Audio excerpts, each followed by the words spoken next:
All right, everyone, get ready because today we're taking a deep dive into the world of Thomas Aquinas. Thomas Aquinas. You got it. Yeah. So we're talking about the Summa Theology, Right. all the big stuff. Yeah, the big questions, the existence of God, Okay. faith and reason, and really that whole shebang. And Yeah. you have that excerpt there from the Stanford Encyclopedia of Philosophy to guide us along. So let's jump into it. So this guy Aquinas, he looks pretty serious in that portrait. He does. But he was kind of a rebel, right? Oh, yeah, big time. Like philosophical rock star. Yeah. I mean, just in terms of his ideas, Yeah. He was really shaking things up. And not just in the, ivory tower philosophical sense. Right. I mean, his life itself was like a walking contradiction. Okay. How's it go? So picture this, right? He's born into this like wealthy Italian family. Okay. Like he could have had this cushy life of luxury, but instead what does he do? He ditches it all and becomes a Dominican friar. Oh. A Dominican friar. Yeah. So dedicated to like poverty and preaching and, most importantly for our purposes, writing. Right. Preaching and writing. Exactly. Yeah. And speaking of writing, the sheer volume of this guy's output is just mind-boggling. Yeah. I mean, we're not talking like a couple of blog posts here. Yeah, no. We are talking about millions of words. Literally millions. Millions. Okay, give me some context. Okay, so imagine writing War and Peace 8 times over. Okay. 8 War and Peaces every single year for 20 years straight. That's Aquinas. Oh my goodness. Yeah. I am tired just thinking about that. Right. So what did he write about in all those millions of words? Well, pretty much everything you could think of when it comes to like philosophy and theology. Okay. So he dove deep into commentaries on Aristotle, Okay. biblical interpretations, massive theological treatises like we were talking about before, the Summa Theology. Right. And he even had this knack for these things called disputed questions. Disputed questions. Yeah, so maybe basically those. he would lay out all these different arguments like on a specific topic. Okay. Really dive into the objections and then systematically just dismantle them. Interesting. It's kind of like our deep dive here, but with way more footnotes. I was going to say with a lot more rigor. Yeah. Exactly. So for someone who might not have a PhD in medieval thought, what's the best way to tackle those disputed questions? Great question. And I'll tell you what, don't get bogged down in the weeds of those initial objections. Okay. Like those are just kind of setting the stage, Jump straight to Aquinas' main reply. Okay. Like that's where the gold is. So bypass the haters and go straight to the source. Exactly. I like it. So let's talk about this whole God-proving thing. Yeah. This is what really grabbed my attention when I was prepping for our deep dive today. Yeah, it's pretty amazing. He thought you could actually prove God's existence He did? using logic, He did. like a math equation. It's like almost like a math equation, but Wow. it's pretty wild. So did he think that everyone could just like logically deduce their way into believing? Well, he believed that reason, the power of human intellect could actually lead you to God's doorstep, Okay. so to speak. Right. And this is where his famous 5 ways come into play. The 5 ways. Right. And these are essentially cosmological arguments Okay. for the existence of God. And they're pretty ingenious the way he lays it out. So break it down for me. What are the 5 ways? Okay, so in a nutshell, he's arguing that you can't have this infinite series of simultaneous causes. Simultaneous causes. Right. So something had to start it all. Okay. Like set the whole chain of events in motion. So everything has to have a beginning. Right. A first cause, a starting point. Okay. And that first cause, That's God. that's God. According to Aquinas. Okay. I think I'm following so far. Good. But even if we accept that argument, doesn't that just prove there's some ultimate cause out there? Yeah. Does it have to be the God of Christianity? That's a great point. Right. And you're right. The 5 ways don't automatically get you to the God, Okay. with the capital G. It could just be some force. Right. It just establishes that there has to be this like uncaused cause. Okay. This first mover. Okay. So it could be anything. It could be anything. So the 5 ways just gets you in the door. It gets you in the door, yeah. But then how do we figure out Right. what's on the menu? Exactly. Like, it's like we figured out there's a chef in the kitchen, Okay. but we don't know what they're cooking yet. I love that analogy. Yeah. Okay. So we're in the kitchen. We're in the kitchen. Now what? Right. How do we get from first mover to the full-fledged Christian God? Okay. So from there, Aquinas starts bringing on that foundation using reason. Okay. He argues that this first mover, this uncaused cause, has to have certain characteristics. Okay. Like it has to be simple, perfect, infinite, Okay. omnipresent, all those good things. So he's building a case. He's building a case, yeah. Yeah. So he's constructing this whole system of natural theology. Okay. Based on what he believes reason can tell us. Okay, so it's not just blind faith. Yeah. He's really trying to... He's trying to like map out map it out. a logical pathway to understanding God. Okay, I'm with him so far. All right, good. But here's the thing that I don't quite get. Okay. If our human understanding of God is limited, Right. we're just these finite little beings. We are. How can we even talk about God in a meaningful way? That is the million-dollar question, isn't it? Right. And, even Aquinas, with all his philosophical acrobatics, recognized that reason has its limits. Really? Mr. Logic himself Even Aquinas is saying there are limits. knew when to sort of acknowledge the mystery. Interesting. So he argues that certain core Christian beliefs, Okay. like the Trinity or the Incarnation, Right.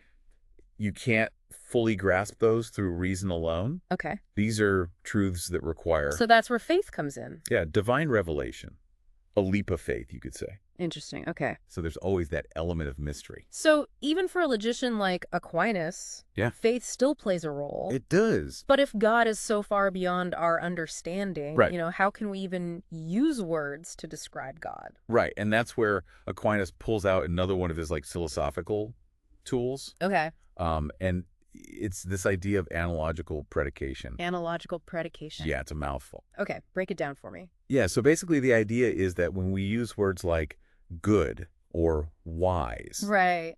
they have a totally different, more profound meaning when we apply them to God Okay. than when we use them to describe us humans. So it's like saying a candle flame is bright, Yeah, but the sun is bright. exactly. Same word, totally different scale. Totally different scale, and it's acknowledging that, Right. our language, It has limits. it has limits, right? It's Oh. imperfect, but we can still talk about God in a way that's meaningful. Okay, that makes sense. So Aquinas, he's not just some detached logic machine. No, not at all. He's trying to bridge this gap He is. between faith and reason. Exactly. So, okay, we've got this brilliant thinker Yeah. who wrote more than anyone could possibly read in a lifetime. It's true. And he's trying to reconcile faith and reason. Yeah. But he also had some pretty radical views about the universe itself. He did, yes. I mean, back then, pretty much everyone thought the world had always existed. Right, that was the prevailing view. But Aquinas, he went against the grain. He did. And said, no, it's creation ex nihilo. Ex nihilo, yeah. A finite universe created by an eternal God. It's a pretty radical idea. It is radical. How did he It's time. How did he come to that? Well, it's interesting. Yeah. Aquinas, he really challenges the dominant philosophical view of his time. Right. And proposes this radical new understanding of the cosmos. But if he's all about logic and reason, Yeah. how does that square with creation out of nothing? Well, it's funny because Aquinas flat out says Yeah. that we can't definitively prove or disprove Okay. whether the world is eternal or created. So he's saying it's ultimately It's ultimately a matter of faith. a matter of faith. Not something that can be settled by just by logic. philosophical debate. Okay, so even for Aquinas, there are some mysteries There are. that reason can't fully illuminate. Exactly. Yeah. I'm starting to see why he's such a fascinating figure. Yeah, he really is. He's not afraid to embrace complexity, Right. to hold these seemingly contradictory ideas in tension. That's what makes him so interesting. So we've got this finite universe created by a God who exists outside of space and time. Right. Okay, but how does that even work? I mean, it's hard to even picture. Right. I mean, it's a real head scratcher. Yeah. This idea of a God who is outside of space and time. Yeah. But Aquinas argues that creation is ultimately for the sake of intellectual beings, Okay. like angels and humans, Okay. who are capable of understanding and loving God. So the universe is like this grand stage for this drama of love and knowledge. Yeah, that's a beautiful way to put it. It's a beautiful thought, It really is. It is. even if it's a little mind-bending. Yeah, definitely mind-bending. But we haven't even touched on the angels yet. Right. We hadn't even gotten to the angels. I'm already feeling like I need a philosophy degree. We'll keep it grounded, don't worry. Okay, good. But angels are actually a really important part of Aquinas' whole worldview. Okay. He sees them as these pure immaterial minds. Okay. But since our world is made up of matter, Right. we need to understand how Aquinas takes this idea of hylomorphism from Aristotle. Hylomorphism. Yes, hylomorphism. All right, now you're really testing my philosophical vocabulary. I know. But all right, let's hear, what is hylomorphism? Okay, so hylomorphism, it's basically this idea that everything in the material world Okay. is made up of these two fundamental principles, form and matter. Form and matter. Yeah. So matter is like the potential for something to be, Okay. and then form is what gives it its actual, like, essence. So it's like a lump of clay. Exactly. The clay is the matter, and whatever you mold it into, Yes, that's the form. that's the form. Got it. And Aquinas takes this idea even further and distinguishes between, like, Okay. substantial forms and accidental forms. Substantial and accidental forms. Yes, so substantial forms determine what kind of thing something is, Okay. like a tree or a dog. Okay. And then accidental forms are more like these temporary modifications. Okay, so like a tree being bent by the wind Exactly. or a dog getting a haircut. Exactly. Okay, so substantial changes, Right. they're changes to the essence of the thing. Yes. And accidental changes are more like surface level. Exactly. Okay, so if I chop down a tree, Right. that's a substantial change It is. because it's no longer a living tree. Exactly. Got it. Yeah. And here's where it gets really mind-blowing. Okay, lay it on me. When a substance undergoes substantial change and is corrupted, Okay. all that's left is this formless stuff called prime matter. Prime matter. Prime matter. Okay, what is that? So it's pure potentiality waiting to take on a new form. Okay, so prime matter is like, It's like the ultimate cosmic recycling program. it's the raw material Yeah, in exactly. the universe. Okay. And this idea of prime matter, it applies to everything. So to living things too. To living things too, even us. Wait, so we have a form too? We do. Like, what does that even mean? Well, for living things, their form is their soul. Wait, hold on. Yeah. Are you saying that we're just like fancy lumps of clay walking around? No, not exactly. Yeah. But Aquinas does see plants and animals as material beings. Okay. So it's not like some spooky, ghostly thing. Right. The soul is more like the principle of life. Okay. It's what animates a living thing. Okay, so it's what makes a tree a tree. Yeah, exactly. And a dog. And a human. Okay. But the human soul, it's a little bit special. Okay. How so? It's not just that it gives us life, like it does for plants and animals, Right. but it also has this intellect Okay. that's capable of abstract thought. So that's what separates us from plants and animals. Exactly. Okay, so we can think about things that aren't physically present. Exactly. Like we can think about abstract concepts. Yeah. We can ponder the meaning of life. That's right. We can even win the lottery in our imagination. Exactly. Right. So our minds can go beyond our immediate sensory experiences. Right. And because of that, Aquinas argues that the human soul is immaterial Okay. and subsistent, Subsistent. meaning it can exist on its own apart from the body. Hold on. Are you saying that our souls are immortal? That's where things get even more So fascinating. we're going to have to leave it there for today. Yeah, we're just getting started. But make sure you join us next time Definitely. as we delve deeper into the mysteries of the human mind. We'll pick up right where we left off. All right. See you next time. See you then. Welcome back to our deep dive into Thomas Aquinas.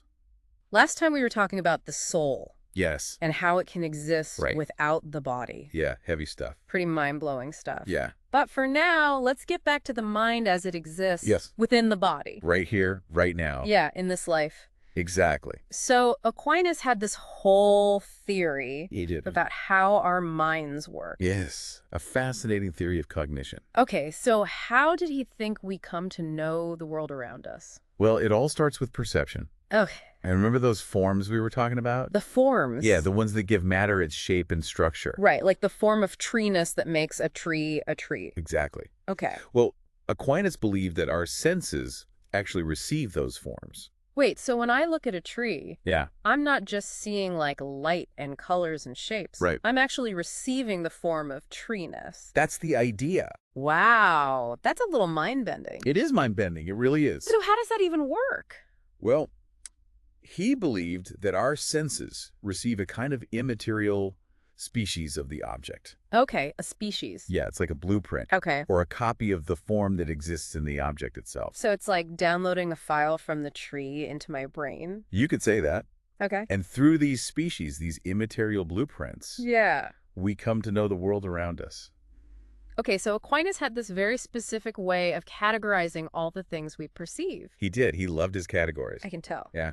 All right, so break it down for me. What are those categories? Okay, so first you have your proper sensibles. Proper sensibles. These are things like color, sound, odor. Okay, the qualities that are specific to each sense. Exactly. So like you can't hear redness Right. or smell a square. Makes sense. Then you have your common sensibles, Common sensibles, okay. like size, shape, motion. So things that can be perceived by multiple senses. Exactly. Like you can see and feel the roundness of a ball. Right, okay. I'm with you so far. But then he throws in this curveball called accidental sensibles. Accidental sensibles. Right. Now that one sounds interesting. It is. It's where things get really intriguing.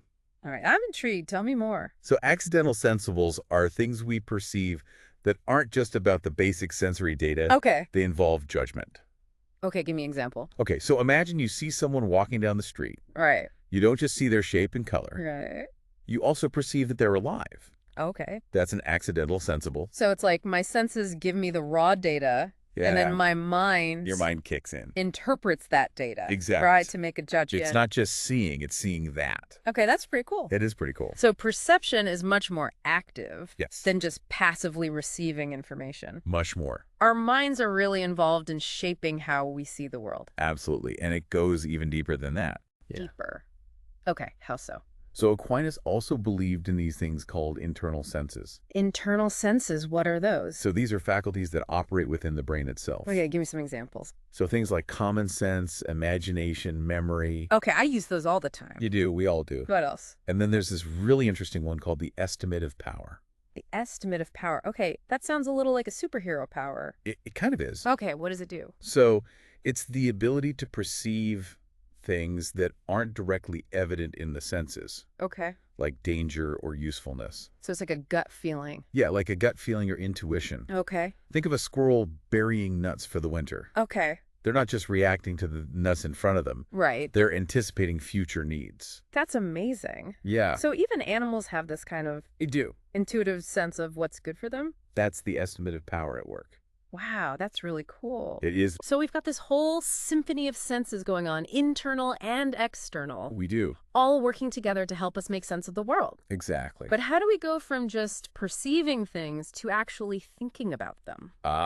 That's where the intellect comes in. Okay, the intellect. Remember we were talking about how the human soul has this special immaterial intellect? Yes. That's what allows us to form abstract concepts. Okay, abstract concepts. So it's what allows us to go beyond those particular species, those immaterial blueprints, Right.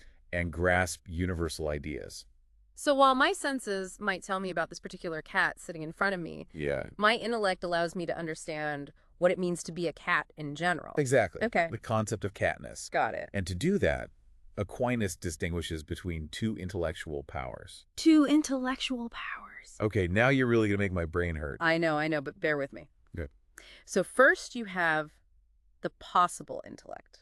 Possible intellect. Think of it like a blank slate. Okay, a blank slate, ready to receive knowledge, the potential for understanding. Okay, I can picture that. And then you have the agent intellect. The agent intellect. And this is the active power that illuminates those potentials. So the possible intellect is like the canvas, and the agent intellect is the artist. That's a great way to put it. Okay, I like that. Yeah. So how does this agent intellect actually work? How does it illuminate those potentials? Well, through a process called abstraction. Abstraction. Yeah, so the agent intellect takes the raw material of our sensory experiences Okay. and it extracts these universal concepts from them. So it's like a sculptor taking a block of marble Yes. and chiseling away until it reveals the perfect form of a statue. Exactly. Okay, so the agent intellect is like this master sculptor, You could say that. shaping our understanding of the world. Shaping our understanding of the world. But does Aquinas actually explain how this abstraction process works? You know, he doesn't really give us a step-by-step guide, but he insists that all our concepts ultimately come from sensory experience. So no innate ideas. No innate ideas for Aquinas. We're not born knowing anything. We have to learn it all through our senses. That's his view. That's pretty amazing. It is amazing when you think about the vastness of human knowledge. It really is. And it all starts with our senses. So our minds are like these incredible processors. They are. Constantly taking in information from the world around us. Yeah, the agent intellect is like the master programmer making sense of it all. Okay, so we've got perception, we've got abstraction, we're starting to build this picture of how the mind works. Yeah, we're getting there. But for Aquinas, true knowledge wasn't just about collecting a bunch of facts. Right, he had a much higher standard for knowledge. He did. He called it scientia. Scientia. Yeah, and for him, scientia required certainty. Okay, certainty. It had to be demonstrable. So you couldn't just believe something. Right. You had to be able to prove it. Exactly. And it required a deep understanding of the causes of things. So not just the what, but also the why. Exactly. The why is crucial for Aquinas. Okay, so he saw philosophy and theology as sciences. He did. Striving for this ideal of certain knowledge. That's right. But he also recognized that some fields of knowledge are more fundamental than others. He did. He believed in a hierarchy of sciences. Right, so he put metaphysics at the top. Metaphysics at the top. The queen of the sciences. That's right. The foundation for all the others. But here's the thing. Yeah. If Aquinas was such a champion of reason, how did he deal with the fact that there are some things we simply can't know for sure? That's a great question. Like, are there limits to what we can know through reason alone? Yeah, and Aquinas would say absolutely there are limits. Really? Yeah, he recognized that human reason has its boundaries. So are there things that can only be known through faith? Yes, Aquinas would say there are some things like the creation of the world that we can only know through faith. So even for Aquinas, there's a role for mystery. Absolutely, a big role for mystery. So it's not just about logic and reason. No. It's about recognizing that there are things that are beyond our grasp. That's right. Things that we can only approach through faith. Exactly. Wow, that's pretty profound. It is profound. And it makes me wonder about Aquinas himself. Yeah. This brilliant philosopher. Yeah, a master of logic. But ultimately, he affirms the importance of faith. He does. Of surrendering to a mystery that's bigger than our minds can comprehend. That's the beauty of Aquinas, the tension between faith and reason. It's a fascinating paradox. It is. And it makes me want to learn even more about him. Well, there's plenty more to explore. I bet there is. But for now, we need to shift gears a bit and talk about another crucial aspect of Aquinas' thought. Okay, what's that? The will. The will. The will. Okay, bring it on. I'm ready to dive into the will. All right, let's do it. All right, deep divers, welcome back. It's the final stretch of our journey through the world of Thomas Aquinas. That's right. We're in the home stretch. We've covered a lot of ground. We have. From those 5 ways to prove God's existence. Right. To prime matter, the human soul. It's been quite a ride. It's been a wild ride, and we've seen that even with his emphasis on logic and reason. Yeah. Aquinas wasn't afraid to acknowledge the limits of human understanding. Exactly, and the importance of faith. Yeah, it's like he was always pushing the boundary. It was. Pushing those boundaries. But at the same time, yeah, recognizing that there's this vast mystery right. that lies beyond those boundaries. Always that sense of mystery. Exactly. So let's talk about what all of this means for us. Okay. You know, for our lives, right here. Right now. Right here, right now. Aquinas had a lot to say about happiness. He did. About what it means to live a truly fulfilling life. A good life. And it's not just about money or pleasure, right? Not at all, no. There's something deeper going on. Much deeper. So what is it? What's the secret to happiness, according to Aquinas? Well, he called it beatitudo. Beatitudo. Yeah, it's about fulfilling our ultimate purpose. Okay. As human beings. And what is that purpose? Union with God. Union with God. Yeah, that's the ultimate goal. So it's not just about feeling good or achieving worldly success. Right, it's about something much more profound. It's about connecting with the divine. Exactly. Aligning ourselves with the ultimate source of goodness and truth. That's the key. But we only get a taste of that in this life, right? That's right. True happiness comes later. The full experience, yeah, that's in the afterlife. Okay, so we're talking about like a 2-part happiness. Yeah, like a foretaste. A little preview. A little sneak peek. And then the main event. The main event. Okay, I like that. The grand finale. But how do we even begin to approach that kind of happiness in this life? Well, Aquinas would say that natural law gives us some pretty clear directions. Okay, remind me what's natural law again. So remember those natural inclinations? Yeah, the things we're naturally drawn to. Those desires for self-preservation, for knowledge, for companionship. Right. Those basic human desires. Aquinas saw those as signposts. Okay. pointing us towards what's truly good for us. So it's about living in accordance with our nature. Exactly. With how we were designed to thrive. That's the key to happiness. And that's where virtue comes in, right? Absolutely. Virtue is essential. Those cardinal virtues. Prudence, justice, fortitude, temperance. Those are the tools we need. Yeah, like a moral toolkit. To navigate the challenges of life. To make choices that lead to true happiness. That's the goal. But even with all our efforts, all our striving for virtue, Aquinas said we still need something more, right? We do. We need grace. Grace. Okay, what is grace exactly? Grace is this incredible gift from God that elevates our natural abilities and allows us to participate in divine life. So it's like a divine boost. You could say that? A power-up. Yeah, like a spiritual power-up. Okay, so even with all the philosophy in the world, even with a toolbox full of virtues, we still need God's help. We need that grace. To reach our full potential. That's a pretty humbling thought. It is humbling. But also inspiring in a way. Very inspiring. It means we're not alone in this journey. Not at all.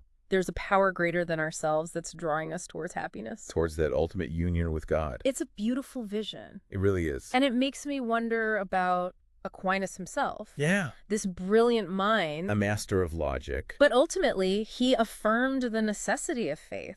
He does. Of surrendering to a mystery that's bigger than our minds can comprehend. The beautiful paradox. It is a paradox. The heart of Aquinas' thought. So what can we learn from Aquinas today? Well, I think he challenges us to think deeply. To use our reason. To use our reason. But also to acknowledge the limits of reason. And to be open to faith. To be open to the mystery. To the mystery. Well, we've reached the end of our deep dive into the world of Thomas Aquinas. It's been a journey. I hope you've enjoyed exploring his ideas as much as we have. Me too. He's a thinker who really makes you think. He does. And that's the best kind of thinker. Absolutely. So keep those minds engaged. Keep questioning. Keep exploring.